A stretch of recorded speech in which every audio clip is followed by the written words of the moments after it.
J'estime que ce serait malséant de ma part si je ne profite pas de cette ultime occasion, pendant que je suis de cette grande ville faisant partie du Grand Sud, qui regroupe les départements du Sud, de la Grand'Anse et des Nippes, sans attirer votre attention sur un fait historique, mais combien significatif, pour plus d'un, entre les Cailles, Ansaro et Jérémie.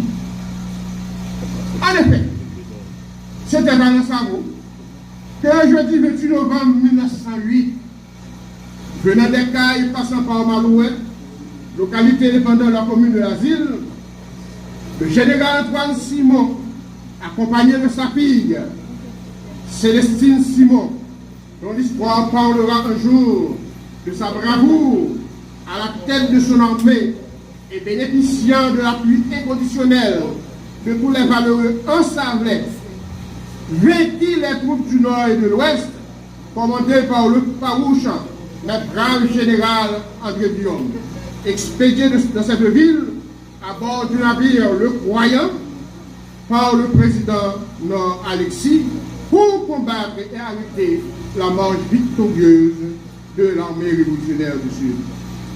La bataille devait durer 3 heures d'horloge, de 2 heures PM précise à 5 heures de l'après-midi sur la place d'armes de la haute ville de Ansaro. Après une lutte acharnée de part et d'autre, le général Guillaume fut atteint d'une balle au cœur. Une balle, dit-on, en or, qu'Antoine Simon lui-même, au moment opportun, avait introduit dans la gâchette du fusil d'un jeune soldat placé à sa gauche et qui occasionna sur le champ la mort du général Bossali. Ce fut alors la débandade. Voyant tomber leur chef, les hommes du Nord et de l'Ouest, désemparés, malgré leur bravoure extraordinaire, prirent la fuite en toute direction, laissant sur le terrain, avec leurs armes et munitions, des centaines de morts et de blessés. Quand on a vu le Croyant atteint sérieusement par un boulet tiré du fort Saint-Anne, il leva l'un précipitamment avec une voie d'eau à l'arrière, penché vers le côté nord et filant dans cette direction jusqu'au port de Jérémie, où les autorités de cette ville le confisquèrent avec rapport de temps tout son matériel. Le général Antoine Simon poursuivit sa marche ascendante, pénétra triomphalement à Port-au-Prince, où il a pu chasser du pouvoir le président Nord Alexis, qui a pris l'exil. Par la suite, Antoine Simon est proclamé président de la République d'Haïti par le Parlement. Mesdames et messieurs, notre présence ici, à l'inauguration de la direction d'inspection judiciaire, annexe CAI, est très significative. Elle témoigne une nouvelle étape que doit franchir la justice dans le Grand Sud. Car, comme a dit l'autre, la sagesse humaine ne peut tout prévoir. Souvent même, le calcul est impossible lorsqu'il faut immédiatement se résoudre à agir. Nous sommes aujourd'hui face à un fait accompli où il nous faut mettre toute notre attention à l'œuvre présente sans nous préoccuper à contre-temps de ce qu'on se propose et sans revenir inutilement sur ce qu'on vient d'accomplir. Les ascètes disent agir comme agissent. Faites bien ce que vous faites maintenant.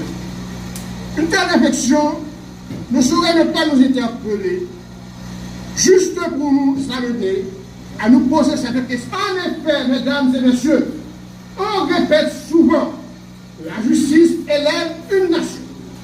Cela sous-entend qu'on peut connaître la grandeur et la valeur d'une nation à partir de sa justice.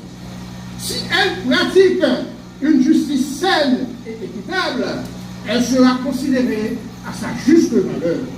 Mais si cette justice accuse de la faiblesse et des lacunes, la nation serait très mal vue aux yeux de ceux-là qui l'observent. Pour que cette justice saine et équitable dont il est question soit effective, il faut que les acteurs judiciaires s'engagent à respecter les droits et les mérites de chacun en pratiquant la droiture, l'impartialité, l'intégrité, la probité, la loyauté, les convenances, l'égalité, la compétence et la diligence. Il faut qu'il fasse un dépassement de soi en faisant appel au principe moral de conformité au droit. Car une bonne justice ne pourra jamais se réaliser si les magistrats préposés à cette fin n'acceptent pas de faire appel au moral, à l'esprit de désintéressement, au pragmatisme et à l'honnêteté. Le magistrat qui se respecte et qui se veut être juste dans ce qu'il fait doit agir conformément à la loi, sans parti pris et en toute honnêteté à l'égard des justiciables. Malheureusement, l'avidité de gains sordides à laquelle s'exposent certains acteurs judiciaires contribue à affaiblir le système au point que les justiciables et même ceux qui n'ont aucun contentieux à démêler par devant le tribunal s'amusent à vilipender les magistrats allant même jusqu'à les traiter de propos acerbes qui excitent le dégoût. Et ce qui est bizarre, ils ne font presque pas de distinction lorsqu'ils parlent, en osant mettre tout le monde dans le même panier. Pourtant, il existe encore, et en dépit de tout, de bons magistrats qui se font distinguer dans le système. Et parlant de la justice, faut-il donc la dissocier avec le droit? Ce serait matériellement impossible. Car une bonne justice sera toujours axée sur le droit. Pris dans ce contexte, l'on se demande parfois, est-ce que toutes les personnes jouissent les mêmes droits et les mêmes prérogatives devant les tribunaux? La réponse à cette question sera trouvée dans les principes de la Déclaration des droits de l'homme qui stipule que tous les hommes sont égaux devant la loi. Une pratique veut que la réalité soit tout autrement, à savoir que la raison du plus fort est toujours la meilleure. Les coupables deviennent le plus souvent des innocents. Lorsqu'on a les moyens pécuniaires, tout peut devenir possible. Même l'impossible peut aussi l'être. La vraie justice, c'est celle qui ne tient pas compte de la puissance ou de l'état de pauvreté de l'individu. À ce sujet, Jean de La Fontaine a eu la note juste en déclarant ce qui suit. Selon que vous serez puissant ou misérable, les jugements de la cour vous rendront blanc ou noir. De son côté, Martin Luther King, dans son rêve de voir briller la justice envers sa race atrophiée par la justice et les préjugés de toutes sortes, disait: nous ne sommes pas satisfaits et nous ne serons pas satisfaits tant que le droit ne jaillira pas comme les eaux et la justice comme un torrent étarissant.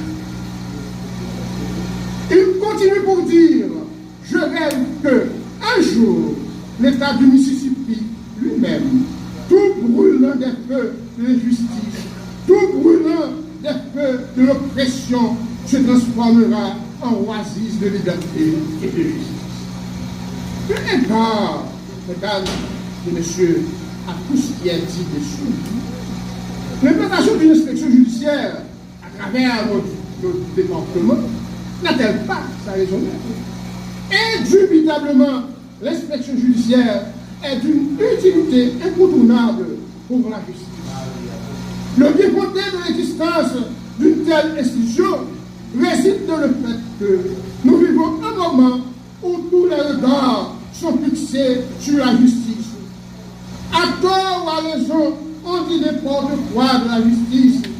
On ne fait que claironner partout ailleurs les mauvais comportements des acteurs judiciaires qui, pour la plupart, s'enlisent dans des actes abjects et répulsifs à travers notre République, où tout le monde se plaît à dire qu'il n'existe pas de justice en Haïti, où la tendance qui se dégage veut même faire croire en un mot que tous les juges ce sont des corrompus.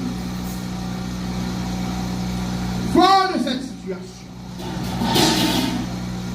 et sans passer par 4 chemins, il était nécessaire d'arriver à la création d'une entité au sein du Conseil supérieur du pouvoir judiciaire, dénommée Direction d'instruction judiciaire, dont la mission est prévue par la loi, si devant citer, rendant ainsi plus pratique et beaucoup plus professionnelle la fonction de juge. Et pour parodier l'autre, les défis de la justice sont grands, mais le sacrifice pour les relever doit être encore plus grand.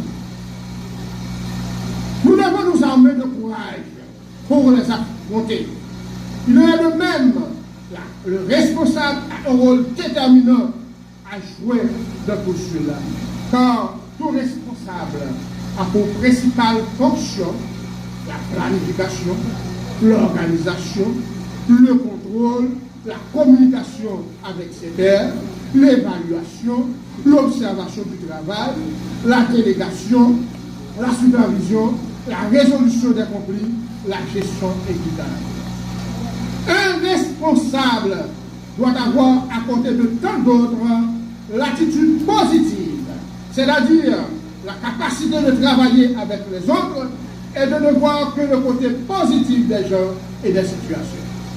Il doit être persévérant, c'est-à-dire avoir la détermination de poursuivre le travail jusqu'au bout en restant constant. Il requiert la discipline, c'est-à-dire la volonté de faire le travail requis, peu importe l'heure. Il doit aussi avoir la force de caractère. C'est de cette manière que nous voulons avancer en vue d'obtenir le résultat ensuite. Mesdames et messieurs, autorités tutélaires, nous serions frappés de frayeur de l'immensité des obligations qui nous sont imposées si nous n'étions pas certains de trouver dans vos lumières, dans votre sagesse, dans votre énergie, toutes les ressources dont nous aurons besoin. La tâche ne nous sera pas facile, mais avec la complicité bienveillante des honorables collègues de l'inspection qui, je l'espère, sont animés du vif désir de travailler ensemble en vue d'accomplir avec confiance, sérieux, compétence, assiduité et tout ce que cela peut comporter encore, nous parviendrons à surmonter les obstacles et réaliser notre boulot avec efficacité. En définitive, notre détermination, c'est de travailler de commun accord avec tous les acteurs judiciaires de cet espace géographique et d'aller jusqu'au bout pour le triomphe d'une justice saine et équitable, accessible à tout le monde, sans la moindre tergiversation. Bien se conduire et prendre à cœur le travail, ce doit être notre objectif primordial. Merci.